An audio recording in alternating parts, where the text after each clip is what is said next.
My name is Kelvin, but most people just call me Grandpa Kelvin. I'm 71 years old, and on a day that should have felt ordinary, safe, even, everything I thought was permanent vanished in a single conversation. This was my house, my name on the papers, my memories in every corner. Then my daughter stood in front of me, calm as ever, and said it like she was reading the weather. I sold the house. We're using the money for a vacation. You have 24 hours to pack. No apology, no hesitation, just a deadline. In that moment, I stopped being a father and became an inconvenience. They thought I was powerless. They thought age had made me slow. They thought the house was all I had. What they didn't know, what they couldn't see, was that the house was only one piece of a much larger arrangement I had quietly put in place years ago. Before I tell you what happened next, and why selling that house triggered consequences they never planned for, let me ask you something.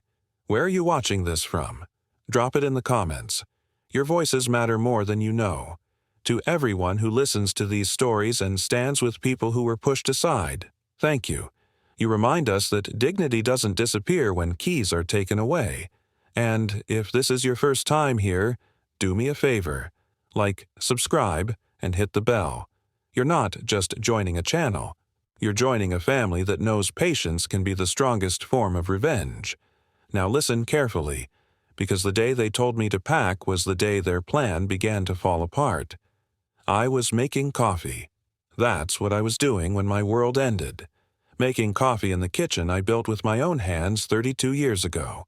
The same kitchen where my wife Linda taught our daughter Caroline how to make pancakes, where we celebrated birthdays, holidays, Tuesday nights that felt like nothing special but turned into everything. The morning sun was coming through the window above the sink. The window I'd replaced twice, once after a hailstorm in '98, once after a tree branch in 2010. I knew every inch of this house, every creak in the floorboards, every crack in the ceiling that looked like a river if you squinted just right. I heard the car pull up, Caroline's Mercedes, the one I'd helped her with the down payment for 3 years back when she said her old Honda was embarrassing for client meetings. I didn't think anything of it. She had a key. She'd stop by sometimes, usually when she needed something. Help with Theo's homework, advice about a legal case, someone to watch my grandson while she and her husband Matthew went to another charity gala. But when the door opened, I heard 2 sets of footsteps, Caroline and Matthew, together, on a Tuesday morning. That's when my gut told me something was wrong. "Dad," Caroline called out, her voice too bright, too careful. "In the kitchen," I said, pouring my coffee. "Black, no sugar, same way I've had it for 50 years. They walked in, and I saw it immediately. The way Caroline wouldn't look at me directly. The way Matthew stood too straight, like he was bracing for something. The way they both had that expression people get when they've rehearsed what they're about to say. "We need to talk," Caroline said. I set down my mug. "Okay." She glanced at Matthew. He gave her a small nod, like permission. "Dad, there's no easy way to say this, so I'm just going to say it." She took a breath. "The house has been sold. The buyers take possession Thursday morning. You need to start packing your things." I blinked. For a second, maybe 5 seconds, maybe 10. I couldn't process the words. They didn't make sense. Like she'd just told me the sky was purple or that water flows uphill. "What are you talking about?" I said slowly. "The house," Matthew said, stepping forward. "It's been sold. We closed the deal yesterday. Cash offer, $780,000. Very fair market value." My hands started to shake. I gripped the counter. "This is my house," I said. Caroline finally met my eyes, and what I saw there made my blood run cold. Not guilt, not sadness, just calculation, like she was negotiating a business deal. "Not legally, Dad. 5 years ago, after Mom died, you transferred the deed into my name. Remember? For estate planning purposes, to avoid probate complications. You signed everything over." The room tilted. I did remember. Those horrible months after Linda passed. Caroline had been so helpful, so concerned, said it would make things simpler, protect the house from taxes, from government complications if I ever needed long-term care. I trusted her completely. She was my daughter, my only child. "Caroline," I whispered, "what did you do?" "I made a decision," she said, voice steady. "Matthew and I have been planning a long-term trip to Europe. We found a beautiful villa in Tuscany that we can buy, an investment property and a dream vacation combined. The timing finally worked out. The buyer paid cash. Everything's already signed." "You sold my home. For a vacation?" "For our future," Matthew corrected, his voice taking on that patronizing tone I'd always hated. "Kelvin, you need to understand. This house is too big for you. You're 71 years old. You're rattling around in here alone. We're not being cruel. We're being practical. We'll help you find a nice senior apartment, something manageable. 1 floor, no stairs, close to medical facilities." "I don't want manageable," I said, my voice rising. "I want my house." Caroline sighed, like I was being difficult, like I was a stubborn child refusing to eat vegetables. "Dad, it's done. The contracts are signed. The money's been transferred. We're not asking for your permission. We're informing you of the reality. The new owners take possession Thursday at 9 a.m. That gives you 2 days to pack your essentials. We've already rented a storage unit for your furniture." "You've already—" I couldn't finish the sentence. They'd planned this. Every detail, every step, without telling me, without asking me, without caring what it would do to me. Matthew checked his watch. "We have another appointment. We'll check in tomorrow to see how the packing's going. Caroline's made a list of senior communities we think would suit you." And then they left. Just walked out. Left me standing in my kitchen, holding a mug of coffee that had gone cold, staring at the door they'd just closed behind them. For the first time in 9 years since Linda died, I felt truly alone. And powerless. Or so they thought. I didn't move for 20 minutes. Just stood there in the kitchen, listening to the house settle around me. The refrigerator humming. The clock ticking above the stove. The sound of wind against the windows. This house had sounds. A language only I understood after 32 years of listening. And they wanted to erase me from it in 48 hours. My legs felt weak, so I sat down at the kitchen table. The same table where Linda and I had eaten breakfast together every morning of our marriage, where Caroline had done her homework as a child, where I'd sat alone for 9 years, eating meals that never tasted quite right without someone across from me. The shock was wearing off, and underneath it, something else was rising. Rage. Cold, clear, focused rage. But I'm 71 years old. I've learned a few things about anger. The hot kind burns you up and makes you stupid. The cold kind makes you dangerous. I stood up. My study was down the hall, a small room I'd converted from a den years ago. Linda used to call it my lawyer cave, back when I was still practicing. The walls were lined with bookshelves, filing cabinets, boxes of old case files I'd never quite gotten around to throwing away. I hadn't been a courtroom attorney. I'd been a contracts man. 35 years reviewing agreements, finding loopholes, protecting clients from the fine print they didn't read. I'd taught Caroline everything I knew when she went to law school. Apparently, she'd only learned the parts that served her. I opened the filing cabinet labeled Personal E-Property and pulled out the thick folder marked Maple Street House. Every document was there. The original purchase agreement from 1987. The mortgage payments. All paid off in 2003. The deed. The title insurance. And, yes, there it was. The transfer document from 5 years ago. I read through it carefully, the way I'd taught junior associates to read contracts. Slowly, word by word, assumption by assumption. Caroline was right about one thing. I had transferred the property into her name. The deed was legally hers. But she was wrong about something else. Something she'd either forgotten or never bothered to check. My hand was steady as I turned to page 7 of the transfer agreement. Section 4, subsection C. The amendment I'd insisted on adding 2 years after the initial transfer. It was dated March 2022, 3 years ago, right after my friend Theodore, Theo, Caroline's son is named after him, told me a horror story about his own father, how Theo's sister had gotten power of attorney and sold their father's house out from under him to pay her credit card debt. Left the old man homeless at 73, I'd been shaken, scared. So I'd gone to my attorney, not Caroline, never Caroline for this, and added a codicil to the deed transfer. The language was clear. Any sale, transfer, or encumbrance of the property located at 847 Maple Street requires the written, notarized consent of Kelvin James Grayson, with a minimum 30-day advance notice period. This provision remains in effect during the lifetime of K.J. Grayson and cannot be waived without explicit written agreement signed by both parties and witnessed by independent legal counsel. I read it 3 times. Caroline had sold the house, but she didn't have my signature.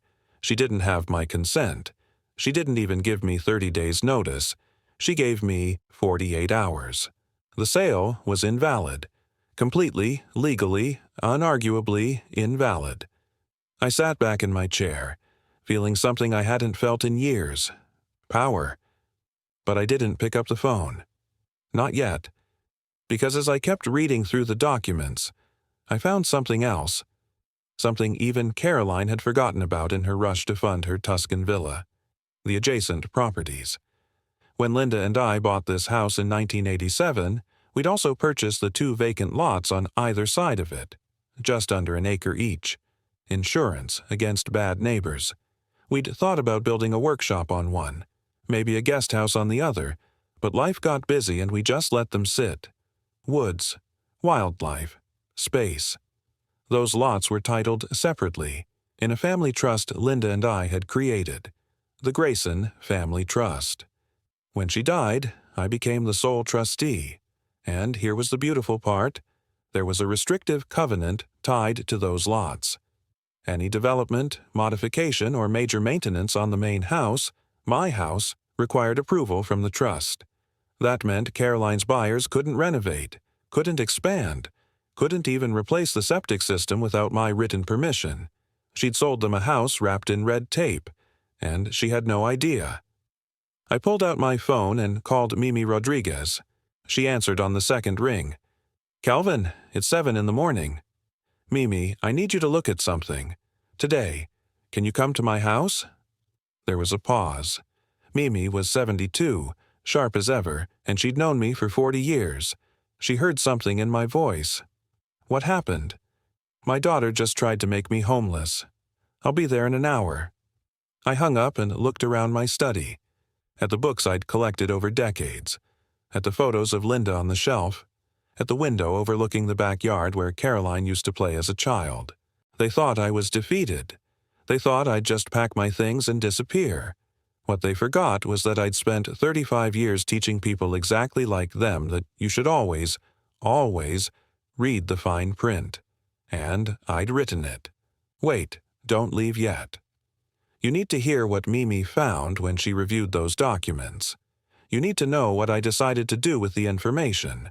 Because the choice I made next, whether to destroy Caroline immediately or let her dig herself deeper, that choice changed everything.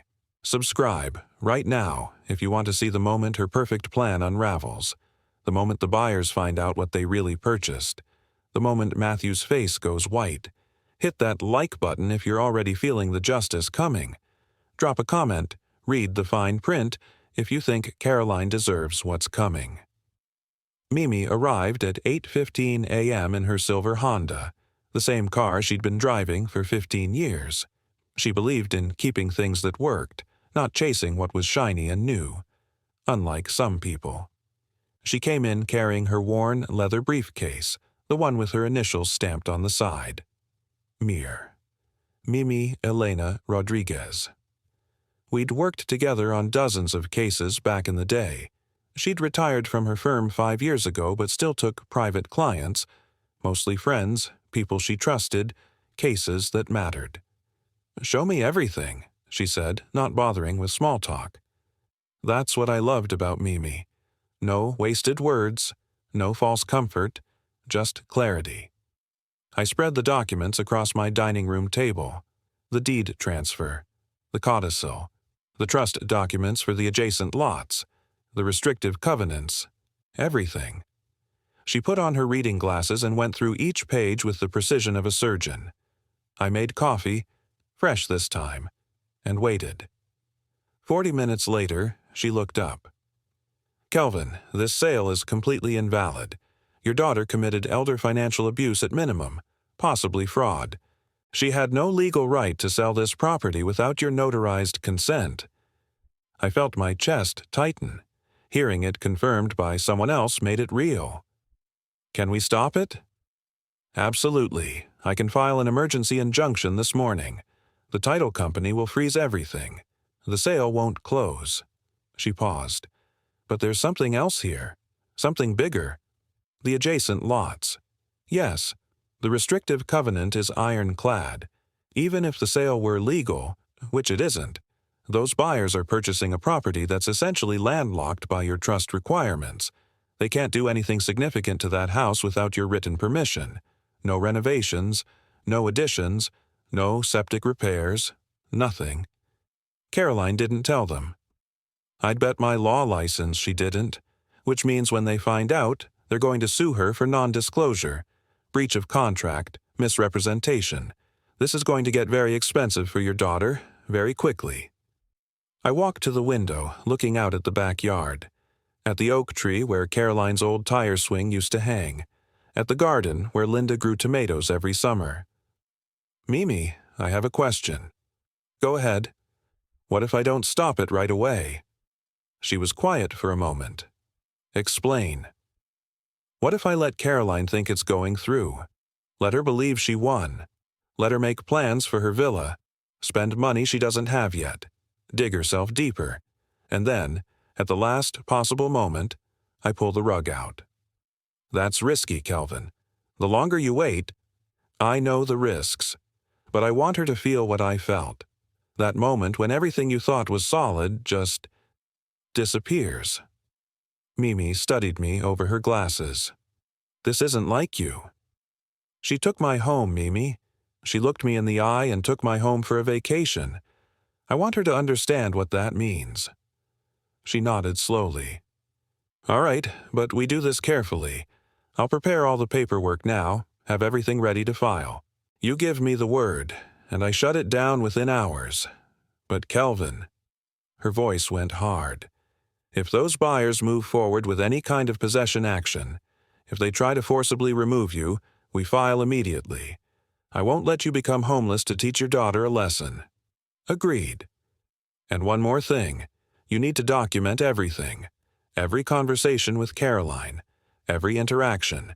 If this goes sideways, we need evidence that you tried to resolve this peacefully." I almost laughed. Peacefully? There was nothing peaceful about what I was feeling. But I nodded. Mimi packed up her briefcase. "I'll have the injunction paperwork ready by this afternoon. Call me the moment you want to pull the trigger." After she left, I sat in my study and did something I hadn't done in years. I called Caroline. She answered on the third ring, sounding surprised. "Dad? I didn't expect to hear from you so soon. Are you okay?" "I need to ask you something," I said, keeping my voice steady. "When you sold the house, did you disclose the trust restrictions on the adjacent properties?" Silence. Long, cold silence. "What are you talking about?" "The Grayson Family Trust. The 2 lots on either side of this property. The restrictive covenants that require trustee approval for any major work on the house." More silence. Then, carefully, "Dad, I don't know what you mean. The house sale is separate from any other properties you might own. The covenant runs with the land, Caroline. It's attached to this property permanently. Anyone who owns this house needs permission from the trust to do any significant modifications." Her voice changed, sharper now, defensive. "I reviewed all the title documents. There was nothing like that listed. Because you didn't look deep enough. Because you were in such a hurry to book your villa that you forgot to do proper due diligence. Dad, I'm a lawyer. I know how to— You know how to do what's convenient, what's fast, what gets you what you want. You don't know how to be thorough anymore. This is ridiculous. Even if what you're saying is true, which I doubt, it doesn't change anything. The sale is final tomorrow. We'll see. I hung up before she could respond. My hands were shaking again, but this time not from fear, from anticipation. Because tomorrow morning, at 9 a.m., when Caroline showed up expecting to watch me pack, she was going to learn something important. You don't forget the fine print. And you definitely don't forget who taught it to you. Thursday morning, 8:47 a.m. I was sitting on my front porch, coffee in hand, wearing the same clothes I'd worn for 40 years of mornings in this house. Comfortable jeans, a flannel shirt Linda bought me for Christmas in 2012, work boots I'd resoled 3 times because they fit perfectly. I wasn't packed. I hadn't moved a single item. The house looked exactly as it had on Tuesday, before Caroline dropped her bomb. At 8:52, her Mercedes pulled into the driveway. Behind her, a large moving truck. Behind that, a U-Haul trailer she'd rented for my things. She'd thought of everything, except the law. Caroline got out first. Wearing a business suit like this was just another transaction. Matthew followed, checking his phone, looking irritated that he had to be here at all. They walked up the path to the porch, and I watched their expressions shift from confidence to confusion when they saw me sitting there, doing nothing. "Dad," Caroline said carefully, "why aren't you packed?" "Because I'm not leaving." Matthew's face flushed red. "Kelvin, we've been patient with you, but this is happening. The new owners take possession at noon. If you're not out by then, they can call the sheriff to remove you for trespassing." "Let them call." Caroline's voice went tight. "Dad, please don't make this harder than it needs to be. We're trying to help you transition." "Transition? Is that what you call making your father homeless?" "You're not homeless. We found you 3 different senior communities. All very nice, all affordable. With your money or mine?" She blinked. "What? Are you paying for this nice, affordable senior community? Or did you expect me to use my retirement savings to pay rent while you're sipping wine in Tuscany?" Matthew stepped forward. "We don't have time for this. The movers are here. Either you start cooperating, or we start packing for you. Touch one item in my house and I'll have you arrested." "This isn't your house anymore," Matthew shouted. That's when I stood up. Slowly. My knees ached. I'm 71, not 21. But I stood tall and I looked my daughter straight in the eye. "Actually, it is, and it always has been." Caroline's face went pale. "What are you talking about?" "The codicil, Caroline. The amendment I added to the deed transfer 3 years ago. Any sale of this property requires my written, notarized consent with 30 days advance notice. You had neither." "That's not— You never told me about any—" "I didn't need to tell you. It was in the documents. You just didn't read them carefully enough." Her hands started trembling. "You're bluffing." "Am I? Call your title company. Ask them if they have my notarized consent to sell. Ask them if you disclose the trust restrictions on the adjacent lots. Ask them if they're aware that the buyers can't do any major repairs or modifications without approval from a trust you don't control." Matthew grabbed Caroline's arm. "What is he talking about?" I didn't." She pulled out her phone with shaking hands, dialing frantically. I let her make the call. Let her listen to the title company representative explain that yes, there were some irregularities they'd discovered. Yes, they were reviewing the documents.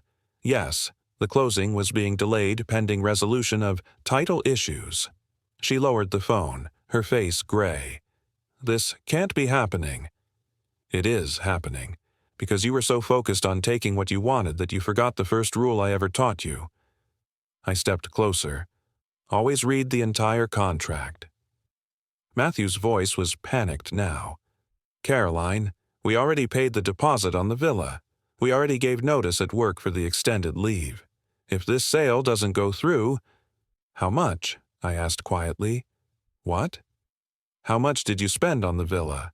How much are you going to lose when this falls apart?" Caroline's eyes filled with tears. Real ones, I think. 80,000. The deposit was $80,000.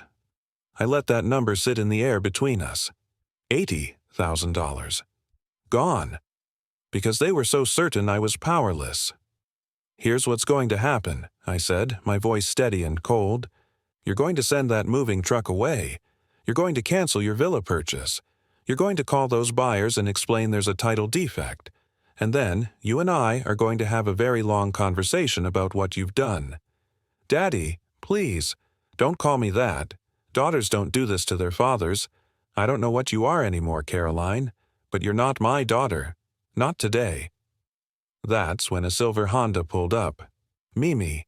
She stepped out carrying her briefcase, looking every bit the lawyer she'd been for 50 years. "Miss Porter," she said formally, walking up the porch steps. "I'm Mimi Rodriguez, your father's attorney. I have some documents that require your immediate attention." She opened her briefcase and pulled out a thick stack of papers. "This is a cease and desist order regarding the unauthorized sale of property. This is a formal complaint to the State Bar regarding your handling of your father's assets while holding power of attorney. And this," she held up a final document, "is notice that if you don't voluntarily reverse this transaction, we're filing criminal charges for elder financial abuse."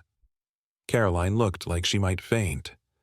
Matthew grabbed the papers, scanning them frantically. "This is insane. You can't—" "We can, and we will." Mimi's voice was ice. "Unless Miss Porter wants to start cooperating right now." I watched my daughter crumble. Watched her perfect plan disintegrate. Watched her realize that age hadn't made me weak. It had made me patient. And patience, when wielded correctly, is the sharpest weapon there is. You won't believe what happens next. Caroline is cornered. Matthew is panicking. $80,000 lost. Criminal charges on the table. The house sale dead in the water. But here's what you don't know yet. There's a secret about those $80,000. Something Caroline hasn't told Matthew. Something that makes this betrayal so much worse than it appears. And in the next chapter, I discover what my daughter really needed the money for. Subscribe immediately, because what happens next will make you question everything you thought you understood about this story. Smash that like button. If watching Caroline's plan collapse gave you even a little satisfaction. Comment justice if you think she's getting what she deserves, or too far if you think I've crossed a line. Now, let's get into it. 3 days after the confrontation, I got a call I never expected. It was 11 p.m. I was reading in bed. Couldn't sleep much these days, my mind racing with everything that had happened. When my phone rang, I almost didn't answer. The number was Caroline's, but the voice wasn't hers. Grandpa Kelvin? Theo, my 12-year-old grandson. His voice was small, scared. "Theo, what's wrong? Why are you calling so late? Mom's locked in her bathroom crying. She won't come out. And Dad left. He packed a bag and left. I heard them fighting and—" His voice cracked. "I'm scared, Grandpa." My heart clenched. "Where's your father now?" "I don't know. He just said he needed to fix things and that Mom would understand eventually." "What does that mean?" "Listen to me, buddy. I'm coming over right now. You stay with your mom, okay? Tell her I'm on my way." I was dressed and in my car within 5 minutes, driving through empty streets to Caroline's house, the house I'd helped them buy 7 years ago with another loan I'd never asked them to repay. When I arrived, Theo opened the door immediately. His eyes were red. "She's still in there," he whispered, pointing upstairs. I climbed the stairs slowly, my knees protesting. At the bathroom door, I knocked gently. "Caroline, it's Dad. Open the door." Silence. Then, muffled. "Go away." "I'm not going anywhere. Theo's worried about you. I'm worried about you. Open the door." More silence. Then I heard the lock click. She opened the door, and my heart broke. My daughter, my accomplished, put-together daughter, looked destroyed. Eyes swollen, mascara streaked, wearing the same clothes she'd had on 3 days ago. "What happened?" I asked gently. She laughed, a horrible, bitter sound. Everything happened. She walked to her bedroom and sat on the edge of the bed. I followed, closing the door so Theo wouldn't hear. "The villa deposit," she said finally. "That $80,000? It wasn't for a villa. Not really." I waited. Matthew lost money. A lot of money. He made investments without telling me. Stupid, risky investments. And he lost nearly everything. Not just his money. Mine too. The inheritance Mom left me. $230,000. Gone. The room seemed to tilt. Linda's money. The money she'd carefully saved and invested for our daughter's future. "When?" I asked quietly. "Over the past 3 years. He kept saying he was growing our wealth, that he was making smart moves. I trusted him. I never checked, and by the time I found out 2 months ago, it was already gone." So, the house sale was supposed to cover the losses before anyone found out. The villa story was for you, for friends, for everyone. The truth is, we're drowning in debt, and Matthew convinced me that selling your house was the only way out. She looked at me, tears streaming down her face. "I knew it was wrong, Dad. I knew it. But I was so scared of losing everything that I convinced myself it was okay, that you'd be fine, that we needed it more." I sat down heavily in the chair across from her. "Where's Matthew now?" "I don't know. After you stopped the sale, after the villa deposit was lost, I confronted him about everything. About the investments, the lies, all of it. He said he had a plan to fix it, that he'd been working on something. Then he just left." My phone rang. "Mimi. Kelvin, we have a problem." "What is it?" "Someone tried to access your bank accounts an hour ago. A wire transfer attempt for $35,000. The fraud department caught it, but they used your personal information. Social security number, mother's maiden name, account numbers." I looked at Caroline. "Matthew." She covered her mouth. "Oh God, no. He wouldn't. He already did. He gambled away your inheritance. He tried to sell my house. Why wouldn't he try to steal directly from me?"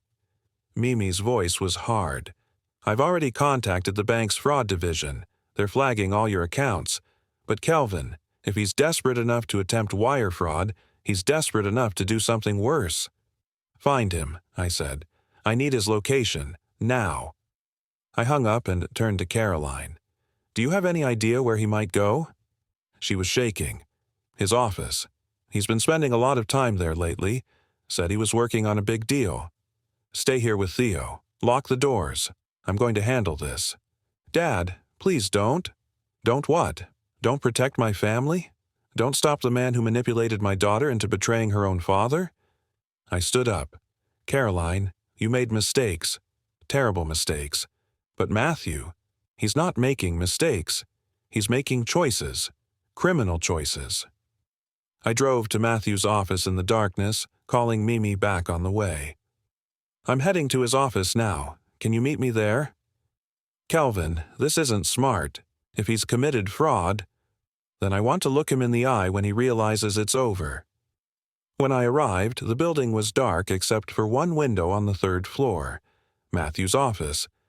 I took the elevator up, my heart pounding. Not from fear, from clarity. For 3 days I'd been angry at Caroline, hurt by her betrayal. But standing outside Matthew's office, I finally understood. She hadn't betrayed me alone. She'd been manipulated by someone who'd spent years eroding her judgment, her ethics, her sense of what was right. And now he was trying to steal from me to cover his tracks. I opened the door without knocking. Matthew was at his desk, staring at his computer screen surrounded by empty coffee cups and papers.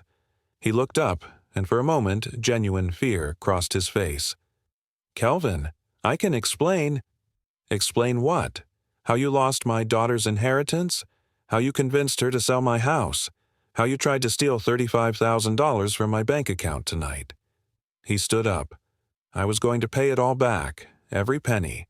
I have a deal coming through, a big one, and I just needed—" "You needed to stop, years ago. But you didn't. You kept digging deeper, dragging Caroline down with you.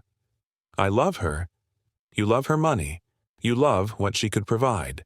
That's not love. That's parasitism." His face turned red. "You don't understand the pressure I've been under, the expectations. Caroline's father, the successful lawyer, I had to prove I was worthy of her. By destroying her." The office door opened behind me. Mimi with 2 police officers. Matthew's face went white.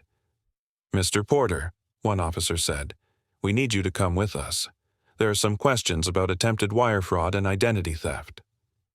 As they read him his rights, Matthew looked at me one last time. "I hope you're happy. You've destroyed my marriage, my career, my life." "No," I said quietly. "You did that yourself. I just stopped you from destroying anyone else."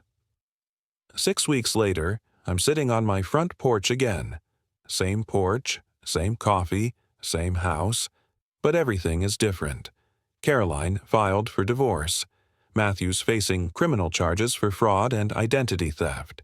The investigation uncovered years of financial manipulation, not just of Caroline, but of other clients too. His firm fired him within hours of his arrest. The house is still mine. The deed is back in my name only, with no transfers, no complications. Mimi made sure of that.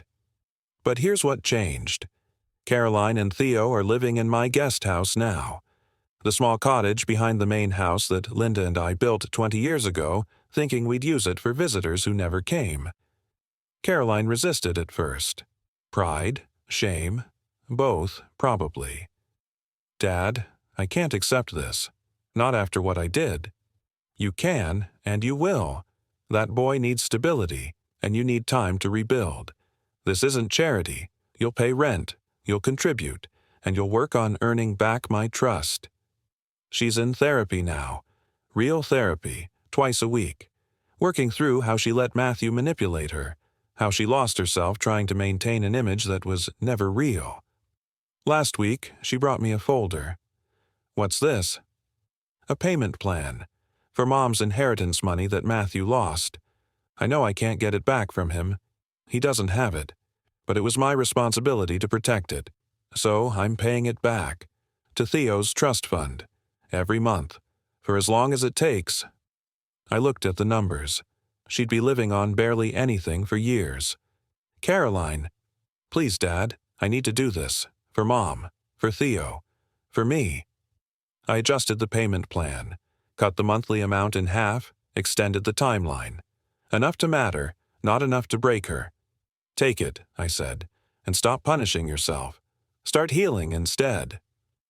Yesterday, Theo and I planted tomatoes in the garden, the same spot where Linda used to grow them, where the soil is rich and dark and knows how to bring things to life. "Grandpa," Theo asked as we worked, "do you forgive Mom?" I stopped digging, looked at this boy who'd been caught in the middle of adult failures, adult greed, adult pain. "I'm working on it, buddy. Forgiveness isn't something that happens all at once. It's like this garden. You plant seeds, you water them, you wait. Some days, nothing seems to grow. But if you're patient, things come back to life? Something like that." This morning, Caroline made me coffee, brought it out to the porch without being asked. We sat together in silence for a while, watching the sun come up over the yard where she used to play as a child. "I'm sorry," she said quietly. "Not for the first time. Probably not for the last." "I know. Will we ever be okay again?" I thought about Linda, about what she'd say if she were here, about grace and consequences and how they're not opposites. They're partners. "Ask me again in a year," I said. "Maybe 2. But Caroline, we're still family. Broken doesn't mean ended." She cried. I let her. And when she was done, we sat together and watched the morning light turn everything gold. My daughter tried to sell my house without telling me. She gave me 24 hours to pack. She chose money over her father. And I chose to remember that before she was the woman who betrayed me, she was the girl who brought me dandelions and called them sunshine. People think revenge means destruction. But sometimes the strongest revenge is refusing to let betrayal turn you into someone you're not. They thought I was powerless. They were wrong. Not because I destroyed them, but because I had the power to choose mercy when I could have chosen war. That's the power age gives you. The power to know that winning doesn't always look like victory. Sometimes it looks like a grandmother and granddaughter planting tomatoes in the garden their grandmother loved. Sometimes it looks like broken things slowly learning to grow again. And sometimes it looks like an old man on his porch, drinking coffee in the house he built, knowing that the only thing they took from him was an illusion. The illusion that family was something you owned instead of something you chose, every single day, to keep building. I'm Kelvin. I'm 71 years old, and I'm still here, still standing, still choosing. Thank you for walking through this story with me. If this moved you, if Kelvin's journey from betrayal to choice, from rage to grace, meant something to you, please subscribe to this channel. Hit that like button if you believe that dignity matters more than revenge. Share this video with someone who needs to hear that betrayal doesn't have to define you. Drop a comment and tell me, did Kelvin do the right thing? Would you have made the same choice? What does real strength look like to you? And if you know someone who's been hurt by family, who's been betrayed by the people they trusted most, send them this story. Let them know they're not alone. Let them know that being hurt doesn't mean being broken. Subscribe for more true stories about family, justice, betrayal, and the complicated work of forgiveness. Because these stories matter.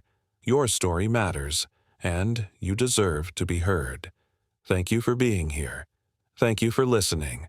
This is Grandpa Kelvin's story, but in some way, it might be yours too. Subscribe, share, comment, and remember, you're stronger than you think.